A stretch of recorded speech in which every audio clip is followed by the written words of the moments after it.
Soy Víctor Manasombra y esto es Cómicos en Conserva, el podcast que nadie había pedido y que nace de la intención de entretener y aprender comedia de mano de sus protagonistas. Hoy cuento con un invitado de lujo, guionista, escritor, director de programas.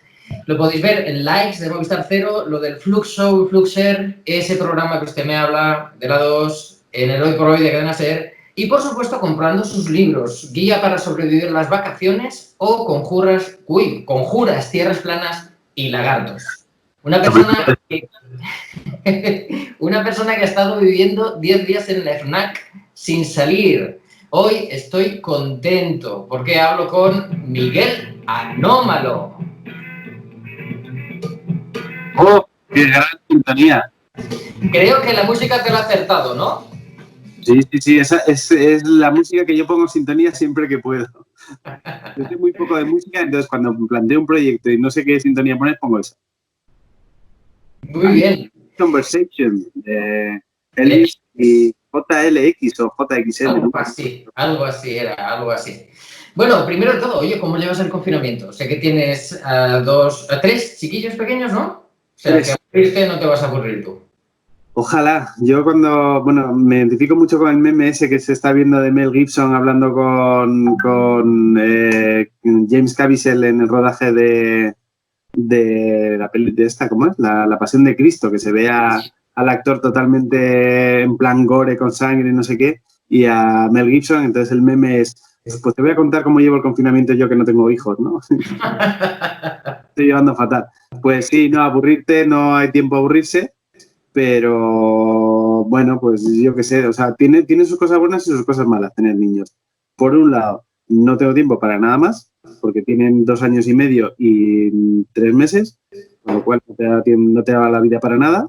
Sí, mis hijos pueden decir, llevo media vida confinado, y que sea verdad. Es cierto. Pero por otra parte, creo que también me quita de estar rayado, ¿no? No me da mucho tiempo para desarrollar el síndrome del impostor y estas cosas. Entonces, tiene sus cosas buenas y sus cosas malas. Bueno, oye, tú ibas para astrofísico. Supongo que ya te lo ha preguntado más gente, pero ¿en qué momento te das cuenta que con esa carrera en España ibas a acabar en un McDonald's? No, tampoco es lo que más me preocupaba. La verdad es que, perdona que me ponga un poco intenso momentáneamente, pero yo siempre me planteé que en la universidad iba a aprender algo que me molara y luego ya vería. Es verdad que en ese momento me molaba hacer astrofísica para ser investigador y ser astronauta. Todos somos gilipollas cuando entramos a la carrera. Quiero decir, yo empecé física porque quería ser astronauta y por tanto ministro. En España. Sí.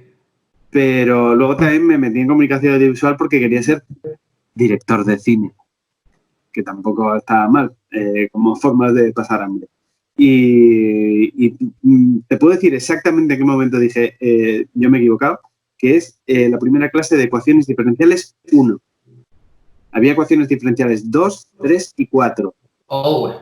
Y cuando entras el primer día de clase, el profesor dice que sepáis que no vamos a resolver ninguna ecuación diferencial porque no se puede. Y dije, ¿qué? Y me fui. ¿Y no crees que lo hizo como que se vayan los flojos y me quedo con... No eres el primero que me dice y lo he pensado con el tiempo y digo, pues igual sí. Pues mira, yo era de los flojos, ¿qué le vamos a hacer? No pasa nada. Es que imagino al día siguiente el profesor, bueno, ahora que estamos ya los que toca, empecemos, ¿no? Tengo que decir que eso es segundo de carrera. En segundo de carrera me cogí como optativa una asignatura que se llama variable compleja y saqué muy buena nota, ¿eh?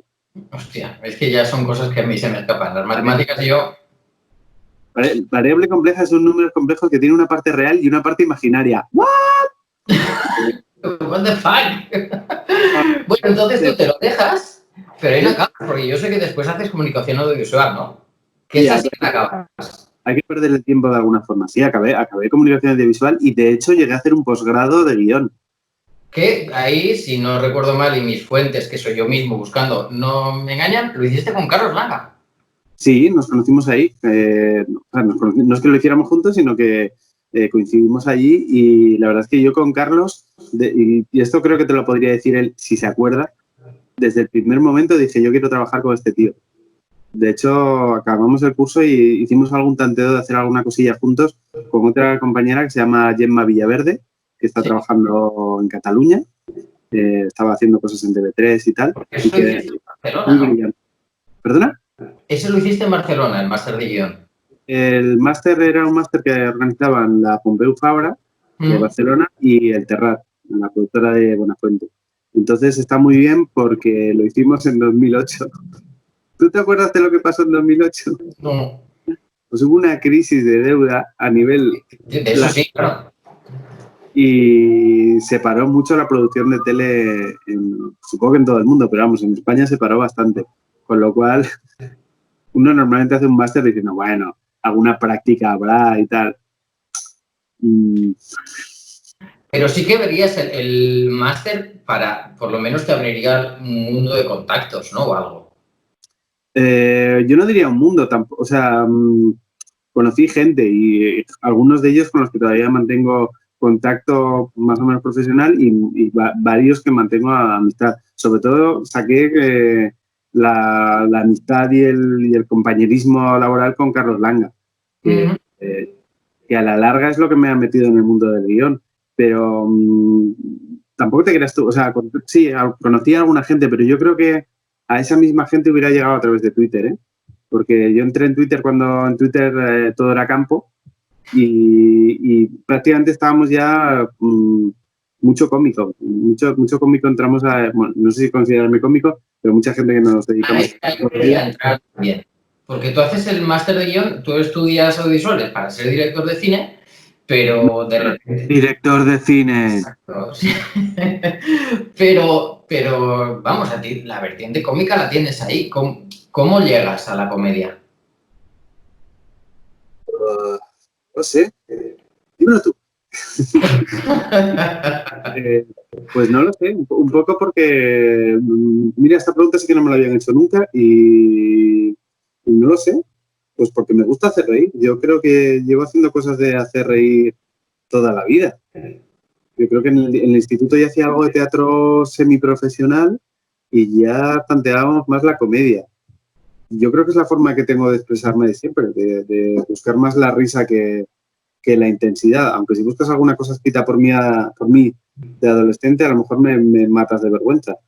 Pero yo creo que poco a poco sí llego así, pues eso, en Twitter empiezo a tantear más haciendo chistes que otra cosa. De hecho, me he ido relajando en eso. Al principio de Twitter, pero era cuando Twitter tú leías todos los tweets de la gente que seguías, pero imagínate la locura que era aquello. Yo solo hacía chistes, pero ni siquiera respondía. Hacía chistes. Si alguien me decía algo y yo no podía replicar con un chiste, no replicaba. Era todo chiste. Entonces por ahí fui a eso y ya luego cuando hice el máster de guión, como era con el Terrat, aprendí a escribir más cosas en estilo, en tono cómico, aprendí los resortes de la comedia y me siento cómodo ahí. No sé si lo hago bien o lo hago mal, porque algún rato para desarrollar síndrome del impostor sí que tengo, aquí en el confinamiento, pero es mi forma de expresarme. ¿Y cuál es tu primer curro como guionista? Mi primer curro, a ver, ¿de qué estamos hablando?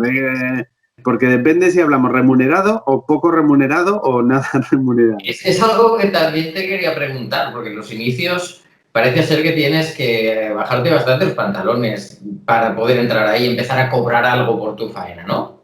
No debería, pero mi camino es complicado, porque, bueno, yo estuve trabajando de periodista, estuve haciendo cosas de community manager, que digamos que siempre hay una componente de guión y siempre he intentado tener una componente de comedia.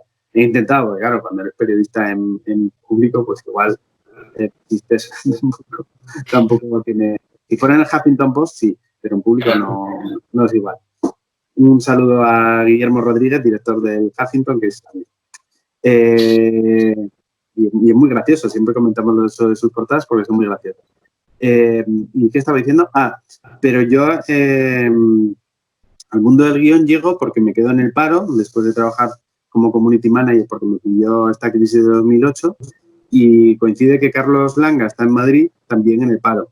Entonces montamos lo de las noticias, que es un podcast cuando estaban de moda. Cuando la gente no sabía lo que era un podcast, pues nosotros montamos uno. Ahí siempre con el timing. Pero nos lo planteamos como una forma de demostrar que sabíamos escribir y de poder conseguir trabajo. Entonces, lo de las noticias duró 2 años. 2 años en los cuales hasta la última etapa estábamos publicando un programa semanal. Pero semanal de verdad, ¿eh? O sea, si nos íbamos de vacaciones, dejábamos programados refritos. Ole. ¿Por qué? No, nadie lo sabe. 52 capítulos por año, es decir, uno por semana. Exacto, sí. Y muy, muy loco y con un curro de producción muy gordo. Ahí sí que hicimos muchos contactos porque a través de gente que conocíamos de Twitter o amigos de amigos, fuimos haciendo un programa en el que todas las semanas venía un cómico, un guionista, porque nos parecía que los guionistas tenían algo que decir más allá de escribir y que eran gente muy rápida y muy inteligente, muy divertida, que había que enseñarlos. Y luego una persona que nos pareciera graciosa o que fuera divertida o que se riera mucho. Teníamos el concepto de, que no sé a quién se lo copiamos, de los Tena Lady, que es el que se ríe mucho y eso levanta mucho el ánimo. Pues eso, nos hacíamos este programa en que escribíamos Carlos y yo, y es un programa de 1 hora de contenido y de bastante producción, porque había que conseguir a los panelistas, que eran estos 3, y luego nos traíamos un entrevistado que fuera alguien relevante, que tuviera algo que decir y que también tuviera un poco el tono, ¿eh? O sea, no hubiéramos traído a, no sé quién decirte, porque seguramente hubiéramos traído a casi cualquiera. Pero también nos flipábamos, ¿eh? Nos decían, oye, pues tengo un amigo que tiene un grupo de música, ¿le podéis entrevistar?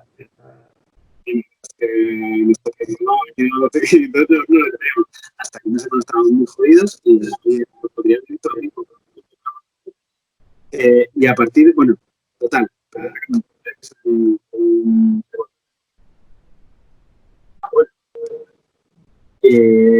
partir de ahí, una amiga nuestra, nos llama y nos dice que estamos buscando un equipo de guión para live. Y de Movistar, ¿no? Sí, para se emitía de cero en Movistar.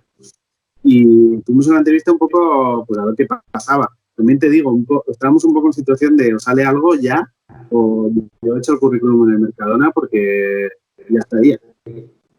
Y ya llevamos un tiempo en el paro currando con esto, que ingresábamos una pequeña cantidad de un patrocinador, pero que no daba, o sea, nos daba para no perder pasta, no para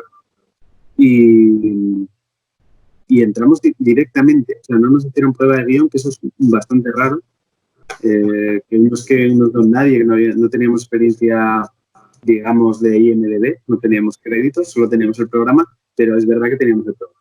O sea, lo que tú decías de la bajada de pantalones es que nos hicimos 2 años de un programa en el que no ganábamos dinero, pero trabajábamos para nosotros.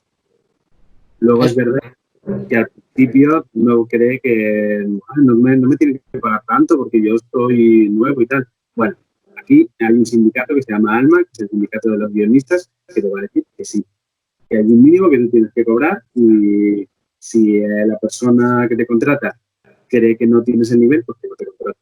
Pero si cree que es la persona adecuada para el puesto, te lo tiene que pagar y punto. Lo que pasa es que, claro, es difícil entrar si no conoces a nadie o si no tienes la forma de demostrar. Te llega mucho al guión de la comedia a través de ser stand-upero. ¿Has hecho stand-up tú? ¿Has llegado a hacer? ¿Perdona? Sí, has llegado a hacer stand-up. Sí, he llegado a hacer stand-up, hice un par de bolos en bares y dije, hasta aquí hemos llegado. Sí. Sí, porque mi humor no funciona en bares. Y no me quiero hacer estupendo, ¿eh? O sea, yo creo que es una cosa que yo no sé hacer. No porque yo esté por encima de los bares, sino porque yo estoy en otro camino. Y hacer chistes sobre teoría de la relatividad o tal en un bar no funcionaba. No funciona. Seguramente el texto tampoco era bueno, ¿eh? Pero no acaba de encajar. Y a mí tener que relacionarme con la gente. Ay, eso te habrá venido en el confinamiento, pues. Si lo llevas. Yo lo paso mal por los niños, ¿eh? Yo por mí. Oye, y a la impro la has pegado también, porque esto de guisante polizón. Sí. ¿Qué es? Pues mira, yo llegué a la impro porque un día vi a Yamin, que es una compañía de aquí de Madrid, pero que cuando se podía salir de casa giraba bastante por toda España. De hecho, tienen como franquicias, o sea, te puedes encontrar que un fin de semana están actuando en Madrid, Valencia, Bilbao y a lo mejor en Zaragoza. Tienen franquicias. Pues vi un espectáculo que estaban ellos y Ana Morgade estaba haciendo de cover para uno de los 4 principales porque todavía no estaban franquiciados. Me flipó. O sea, yo vi aquello y dije, esto yo lo tengo que hacer. Y entonces me apunté a un curso de impro y me fui flipando. Suele pasar con estas cosas que te vas flipando. Fui haciendo cursos con bastante gente, con Omar Argentino, que es un improvisador que se considera de los mejores del mundo. A mí me lo parece, a lo mejor lo de que es de los mejores del mundo lo dice él, que es argentino de verdad, y bueno, ya sabemos cómo va esto. Pero con Javier Pastor he hecho cosas con Impro Madrid, de formarme me refiero. Y llegó un momento en el que con unos colegas de clase y tal, decidimos formar compañía. Y decidimos que queríamos hacer impro, pero que queríamos incidir más en la parte teatral. En la impro, si hay que no lo conozcan, bueno, impro es improvisación, teatro improvisado, ¿no? Entonces, se hace mucho impro deportiva, que son juegos que se compiten. El público vota quién lo hace mejor, con juegos con formatos muy determinados, por ejemplo, todas las réplicas tienen que seguir orden alfabético. Entonces, si yo te digo, a ver qué pasa, pues dices, bueno, pues esto. Y yo digo, ¿cómo? Qué bueno. Y así. Dímelo tú. Son juegos como muy cerrados que al final también los recursos acaban estando un poquito limitados y te acaban llevando a lo mismo. Entonces, nosotros apostamos por una cosa más centrada en las historias, casi siempre desde la comedia. A mí siempre que podía desde la comedia, porque creo que corres riesgo de intentar ponerte poético y ser Jorge Bucay o Paulo Coelho mal. O sea, si ellos son el mal, si tú lo haces improvisado, es mucho peor. Y nos hicimos un espectáculo que se llamaba Improtify, en el cual el público nos daba canciones y nosotros a partir de las canciones les proponíamos historia, el público elegía qué historia quería ver y la representábamos. Y estuvimos en temporada en un teatro, año y pico, yo creo. Y la gente venía a ver. Estaba entrado. ¿Se ha cortado esta parte? ¿Se ha cortado? Bueno, pues no, mejor. Te iba a decir que la cortaras. Ahora justo has vuelto. Se ha quedado. Vale, mejor. Estoy editando sobre la marcha. Lo que veo que es coñazo lo corto yo. Vale. Tienes un botón, ¿no? Ana Morgade, que fue la que presentó tu libro, porque Bob Pop no podía, no sé si esto es cierto. Háblame un poco del libro porque es un libro que va un poco de conspiranoias, ¿no? ¿Es tu otro hobby o cómo va eso? Mira, esto sale de ese programa del que usted me habla, que es mira, hablando de guión, es el primer programa de comedia pura que he hecho. Bueno, pura, también tenía una parte de entrevista, pero digamos que el punto de vista era más cómico. Entonces yo ahí, aprovechando que alguien estaba distraído, colé una sección que era teorías anómalas, porque yo no tengo ego ni nada, y yo hacía un personaje, siendo más o menos yo, que se creía todas las teorías de la conspiración. Entonces, hacía vídeos explicando cómo el gobierno nos rociaba con los chemtrails o cómo la Tierra era plana en realidad y demás. Los vídeos, si los queréis ver, están en mi perfil de Twitter, es el tweet fijado y yo creo que están graciosos. Entonces, cuando nos anunciaron que el programa no se iba a renovar, yo llamé al editor del libro anterior y le dije, oye, voy a estar unos meses en el paro seguramente, si necesitas algo, yo tengo estos temas medio documentados, cómo podríamos hacerlo, tal, y lo planteamos. Lo único que yo sí que dije que para escribir, no quería hacer el mismo personaje creyéndome las teorías, porque luego, dentro de unos meses, me iba a encontrar con que alguien usaba mis argumentos hechos de broma como que eran verdad. Y dije, no voy a soportar eso, me voy a sentir fatal, entonces paso. Con lo cual, lo que hice es un libro en el que cogemos las teorías de la conspiración, algunas de las más conocidas y otras de las que más graciosas nos han parecido al editor y a mí, explico de dónde vienen y las desmonto. O humildemente intento desmontarlas con argumentos racionales sacados de Wikipedia, ¿eh? Tampoco no te creas tú que es una cosa. De astrofísico. ¿Perdona? Y tus 2 años de astrofísico, ¿no? Hasta las ecuaciones diferenciales. Esto para cualquier conversación de cuñado me da un caché. Pero, perdona, que he hecho astrofísica. Pedro Duque. Pedro Duque intenté que presentara el libro y hubo problemas de agenda. Me cago en la mano. Oye, ¿cuánto tiempo La llevas? verdad que no quería ponerlo en su agenda, pero bueno. ¿Cómo? ¿Cuál era eso, no? ¿Cuánto tiempo llevas en Twitter? Pues creo que hace poco lo vi y era mucho. Pues puede ser 13, 14 años.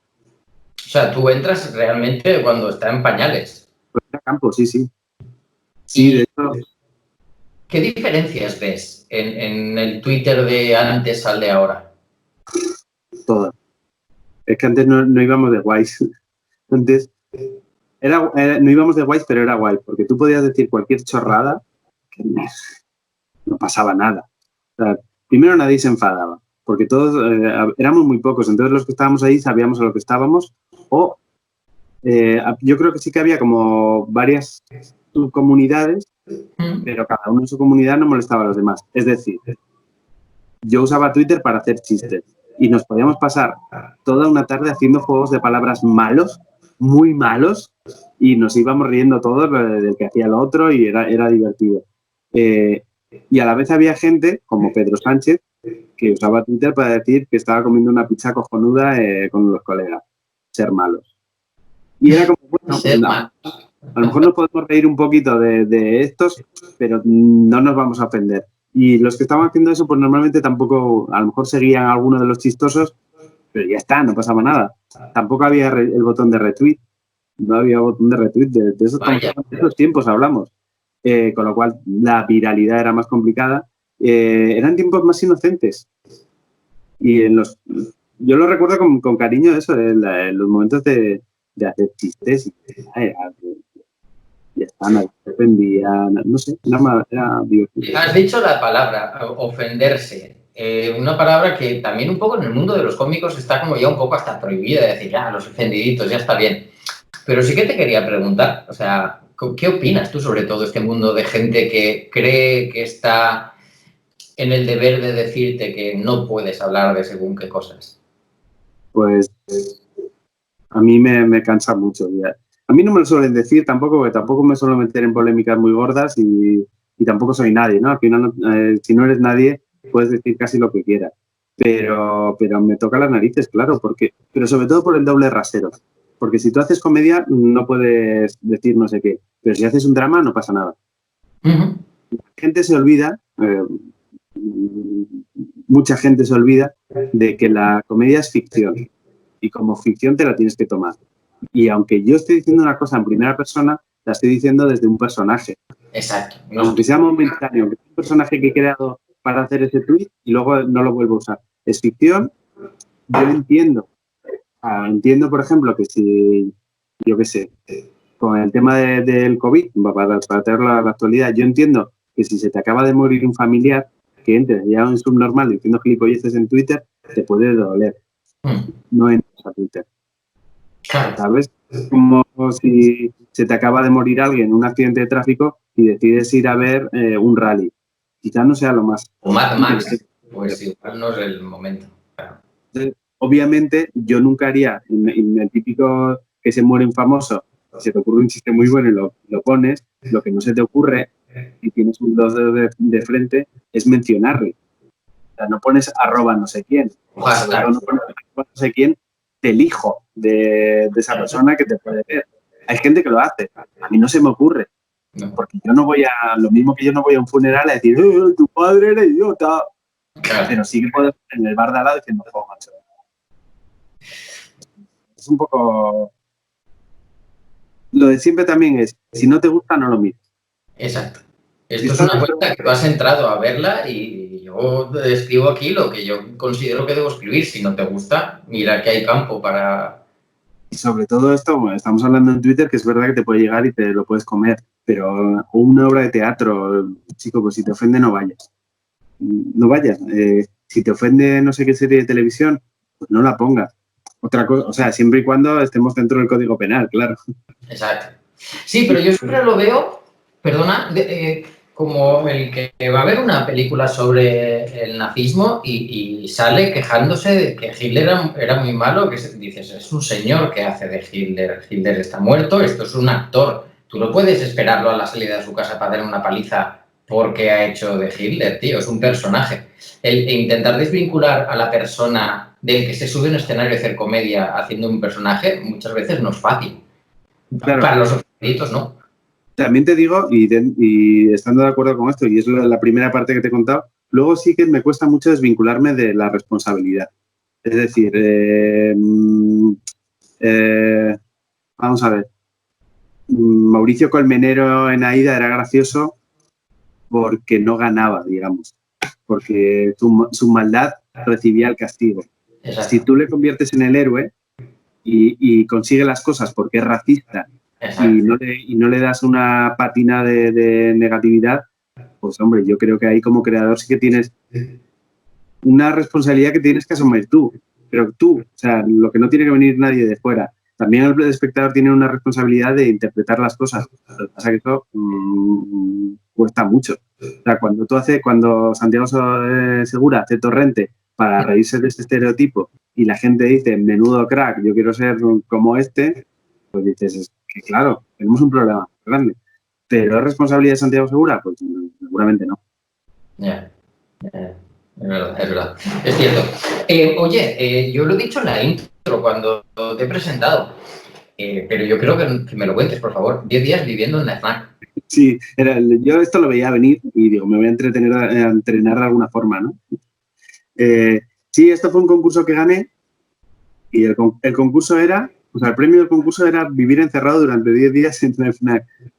Bueno, y era básicamente eso, 10 días sin poder salir de allí, con un presupuesto de, no me acuerdo de cuánto dinero era, sinceramente no me acuerdo, pero bastante pasta, era bastante pasta. La verdad que no me acuerdo. Y lo que pasa es que, bueno, lo distribuimos de alguna forma para que cada día pudiera gastar X dinero, porque si no llegas el primer día y dices, ese ordenador, esa tele y esa cámara de vídeo. Y ahora 9 días aquí tocándome la barriga. Era eso, vivir ahí 10 días con una cámara casi gran hermano, porque no entraban los momentos de intimidad. Solo me grababan durante las horas en las que la tienda estaba abierta y aún así me dejaban 1 hora o 2 para comer. También un poco porque el equipo tenía que parar a comer también, claro. Y fue muy divertido, fue muy guay. Al principio era simplemente acosar a los demás clientes, en plan de ¿qué estás comprando? Claro, nos dimos cuenta de que aquello se agotaba rapidísimo y bueno, pues empezamos a contactar con gente para que pudiera hacer visitas entrevistas, ¿no? Entonces, vino Miguelondo, vino Juan Roca, vino mucha gente que, como me voy a olvidar, me pasó ya no había gente importante. Pero estuvo muy divertido, la verdad es que fue una experiencia muy chula. Muy chula porque yo, mira, todavía no había empezado a hacer impro y eso fueron muchas horas de improvisar cosas y de trabajar con un guión muy endeble porque no había, o sea, había una escaleta de hay que ir a tal sitio, hay que probar tal consola, pero a partir de ahí rellena tú. Y yo sí que cuando empezaron a tenerme gente por las noches me preparaba una mini entrevista mirándome 4 cosas de, oye, pues este señor, yo que sé, Nacho Vigalondo, ¿qué ha dirigido? Bueno, le voy a hacer 4 preguntas y luego que me acompañe a comprar películas. Un poco lo hacíamos así. Y estuvo muy guay. Muy divertido. Yo sé que... Con el 15M, también te digo. Entonces fue más divertido todavía, porque yo estaba ahí en pleno capitalismo salvaje, mientras fuera estaban diciendo en tiendas de campaña y tú venga a la Play. Dice que estábamos a 200 metros, porque esto era en la FNAC de Callao y el 15M fue en Sol. Estábamos a 200 metros. Yo no tenía prácticamente 3G por las noches para llamar a mi familia porque me estaban chupando todos los rojos de mierda. Los come lechugas, ¿eh? Somos muy rojos, pero nos gusta usar internet. Oye, yo sé que por las noches a veces hacían inventario, ¿no? Entonces se les apareció una persona en pijama. Sí, coincidió que hacen un inventario, creo que es anual. Y ese día la tienda está con un montón de empleados, pero también contratan mucha gente para esa noche solo, para contar. Y pues la gente en pijama. Porque además normalmente no podía salir de... Yo estaba durmiendo como la sexta, séptima planta y no podía moverme porque la tienda estaba con alarmas. Entonces, si bajaba, saltaban las alarmas. Solo estábamos en el edificio, el de seguridad y yo. Menos mal que no era un psicópata, porque si no hubiera sido un momentazo. Pero esa noche no, esa noche las alarmas estaban quitadas. Entonces digo, vamos a aprovechar. Y fue muy divertido. También yo conocía a mucha gente porque había sido librero en Snack, entonces estuve un poco por allí. Pero nos reímos, sí. Nos bajé en pijama literalmente, claro. Claro. Oye, te cuento, en mi epopeya por Twitter, buscar la gente que hace de la comedia su lugar de trabajo, ¿quién me recomendarías que entrevistara? Ostras. Qué pregunta más difícil. Supongo que Carlos Langa será uno de los nombres. Sí, claro, es que Carlos para mí no es un tuitero, es mi colega. Ya. Sí, porque Carlos además es un tío que aparte de muy divertido es muy inteligente. Yo creo que normalmente las dos cosas van unidas. Parece que ahora me he dicho algo bueno sobre mí, pero como yo no tengo claro que sea divertido, no, ¿a qué más podríamos pensar? Estoy pensando que sea divertido y también estoy pensando que sean chicas para quedar guay, ¿no? Para ser en plan de inclusivo. No, porque también hay mucha gente muy divertida.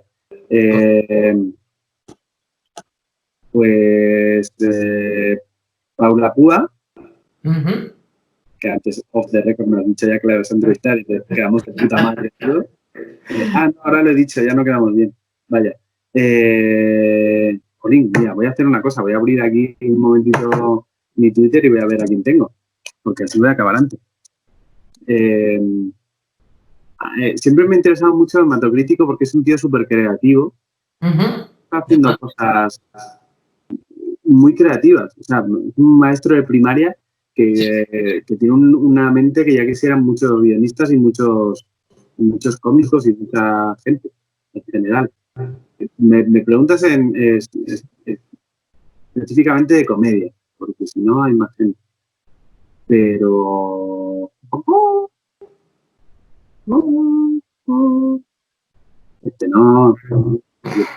pero qué mierda es esta. Eva Soriano para mí es una de las cómicas que está más en forma ahora mismo. Ajá.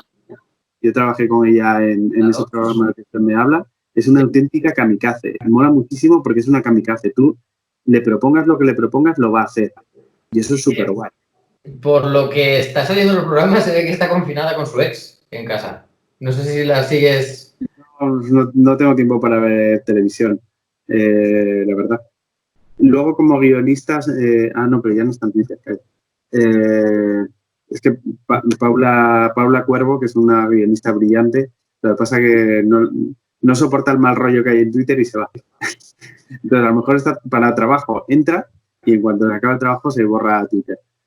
Entonces, lo que hace ella y nosotros la queremos así. Bueno, Ana Morgade, claro. Estoy mirando. Es muy divertida Andrea Levy. Vale. Lo apunto. La entrevistamos en lo del Flux Show y luego nos dio rabia porque nos pasó una cosa que como no queríamos ser malos para que pudieran venir más políticos y no cebarnos, se nos escapó viva, pero vamos, le dimos casi un masaje. No voy a decir lo que iba a decir ahora porque quiero seguir trabajando en la tele. Alejandro Alcaraz es uno de los mejores guionistas de España, así, tal cual. Y es además un tipo muy generoso. Esto me lleva a Javi V y a Enar Álvarez, que están en Bonismo Bien, que, bueno, Enar ya sabes que ahora mismo es una de las cómicas también de referencia. Javier Durán, que ha sido durante unos cuantos años subdirector de Buenafuente y que en Twitter es @tortondo, que también lo peta muchísimo. Miguel Campos y Rubín, que son cerebros de la comedia, los conocerás de Comedia Perpetua. Y si estás entrando en el mundo de los podcasts, pues Arturo González Campos, que está en todos. Y no sé, yo si quieres te digo más, porque estoy simplemente mirando mi lista de gente que sigo. Bueno, hablando de Twitter de los primeros días, Facu Díaz. Facu Díaz, que todavía no le habían salido pelitos y estaba volviéndonos locos a todos en Twitter, iniciando guerras civiles, bueno, civiles no, iniciando guerras con Portugal y cosas así, que fueron muy divertidas en su momento. Que está ahora con Maldonado, ¿no? Ahora está con Maldonado. Sí. Pero claro, es que Facu, que tendrá ahora 25 años o algo así, súper joven. Cuando Twitter era campo, él yo creo que era menor de edad y ya tenía problemas con la Audiencia Nacional. Y eso también es un tipo súper generoso, muy brillante y muy divertido, muy rápido. Es un tío genial. ¿Tienes alguna manera, o sea, para escribir, sigues algún tipo de ejercicio o simplemente te pones y lo que surja, surge? ¿Para escribir qué? Porque es muy diferente. Guión, imagínate que te sigue el programa de la 2 y tienes que hacer tu sección. ¿Cuál es tu rutina de escritura? Vale, pues es que en ese programa al que usted me habla yo hacía mi sección, pero también hacía más cosas. Entonces, para mi sección era, la semana que viene, ¿de qué vas a hablar? Hostia, no sé, voy a buscar conspiraciones. Esta parece que da juego, pues venga, esta. Ya está. Y luego a partir de ahí, pues documentarme, ver qué era lo que había que contar y a partir de ahí chistearlo o contarlo de una forma divertida. Pero luego, por ejemplo, a lo mejor interesa más el monólogo que hacíamos. Técnicamente no era un monólogo, o sea, nos pedían que no fuera un monólogo, pero luego era un monólogo, que era con el que arrancaba María Gómez el programa, que muchas veces lo decía yo.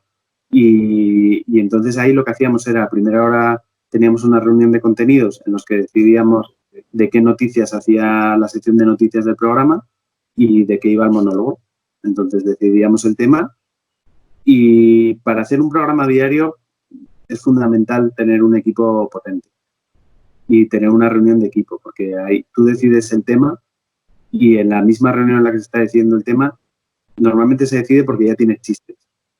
Vamos a hablar de, no sé qué decirte, de las mascarillas de Revilla porque parecen servilletas. Ah, pues entonces vamos a hacer, yo qué sé, no sé qué decirte, que las dispensan y que te salen 2 servilletas, no sé.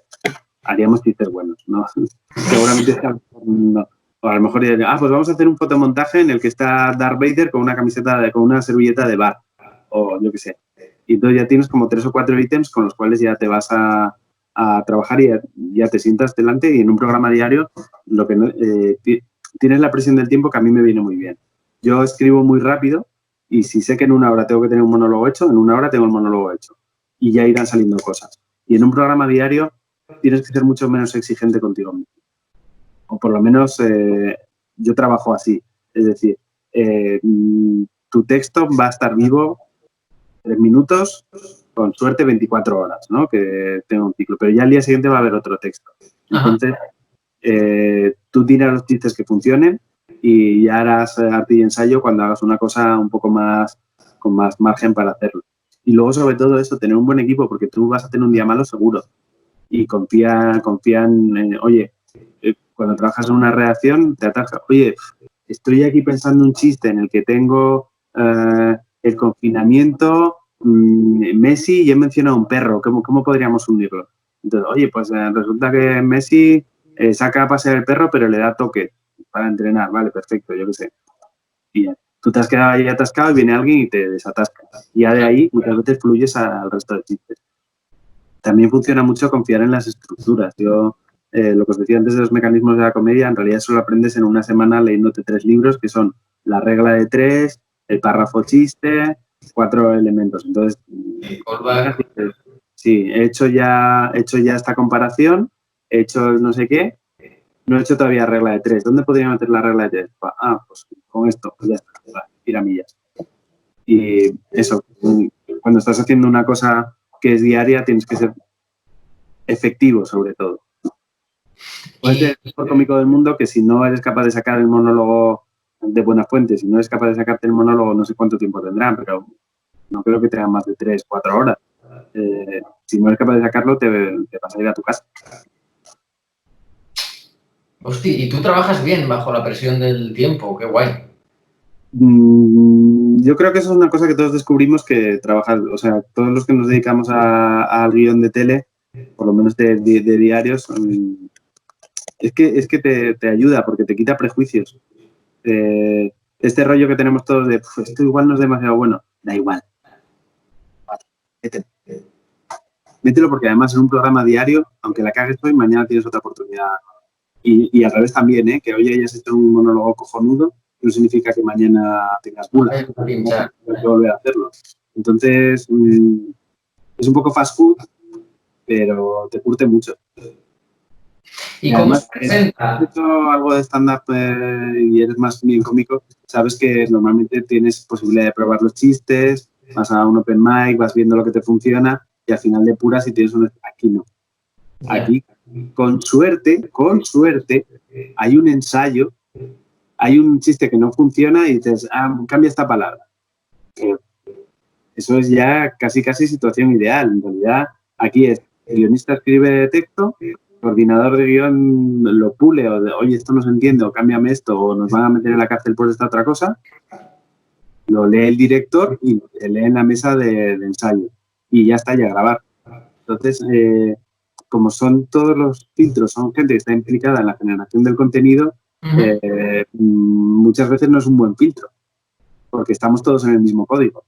Entonces, hay veces que, de hecho, viene bien a veces cambiar de guionistas con cierta frecuencia para que venga alguien y diga, oye, que esto no... A nosotros, yo siempre que estoy en un equipo de guión y hay que fichar a alguien, pido, y esto puede sonar tópico, puede sonar a cuota y puede sonar a lo que quiera. Pido que haya mujeres porque tienen una sensibilidad diferente, no por ni mejor ni peor, tienen una sensibilidad diferente que a mí hay chistes que se le ocurre a una guionista chica que flipan porque yo no hubiera llegado en la puñetera vida. Y pido también gente joven, porque nosotros empezamos a ir ya viejunos y metemos unos referentes que... De hecho, si no es un guionista joven, por lo menos tiene que haber un redactor o alguien que sea joven para llegar y decir, oye, si yo te digo no sé qué, y cuando ves que te están mirando con cara de, a lo mejor si no contesto bien me despiden, dices, no te crees. Ya, y me busco otro. Claro, si tú dices, esto es como la casa de la pradera, ¿no? Igual no llega. Carlos tiene una anécdota. A Carlos pregúntale por Orthoway, no te digo más. Orthoway. Me lo apunto, pues sí, que es de una Eladia. Orthoway es de una Eladia. Oye, ¿y qué tienes de trabajo por delante ahora con esto del confinamiento? ¿Sigues currando a tope? No tengo nada ahora mismo. Me pilló en plena promoción del libro. De hecho, fui a promocionar a You justo el día antes del estado de alarma, que cerraron las librerías. Guay. Tú lo clavas todo, ¿eh? Que lo clavas todo, tío. El 2008... Timing de la comedia lo tengo. De la comedia teniendo en cuenta que es tragedia más tiempo, no por otra cosa. Exacto. Y yo ahora estoy trabajando en... estoy, no lo sé, en A Partir de Hoy, que es uno de los matinales de Televisión Española que presenta Máximo Huerta. Y el programa está suspendido mientras dure... bueno, no sé, mientras Televisión Española quiera que esté suspendido, pues podría decirnos mañana que volviéramos. Y yo estaba de baja de paternidad y en teoría me tendría que haber incorporado como que ya. Pero entonces, no sé, al principio cuando volvamos me quedan unos días de vacaciones que tengo que gastar, son historias, pero vamos, en principio vuelvo ahí. Y a partir de ahí ya veremos, porque aquí me pongo un poco de tremendista, pero no sabemos qué va a pasar con la producción en España. Ya. Porque trabajando la publi, menos ingresos, y menos ingresos es más difícil producir cosas. Tengo un proyecto que yo estaba moviendo antes del confinamiento y ver lo que pasa. Bueno, pues la mejor de las suertes que te deseo desde aquí. Muchas gracias. Sí. Y con todo esto tengo que decir que también que estoy afortunado porque yo estoy en un ERTE. Y en principio cuando el programa vuelva, yo vuelvo. No es la situación en la que está mucha gente. Aquí hago una pequeña acotación que hace unos días se hizo el apagón cultural o apagón por la cultura, o no recuerdo cómo se llamaba muy bien, que intentaba concienciar a la gente de que la situación de nuestro oficio en términos amplios, en nuestra industria, es muy complicada porque por definición son trabajos con una temporalidad muy alta y con una precariedad, eso por definición. Entonces, bueno, teníamos un ministro que había dicho que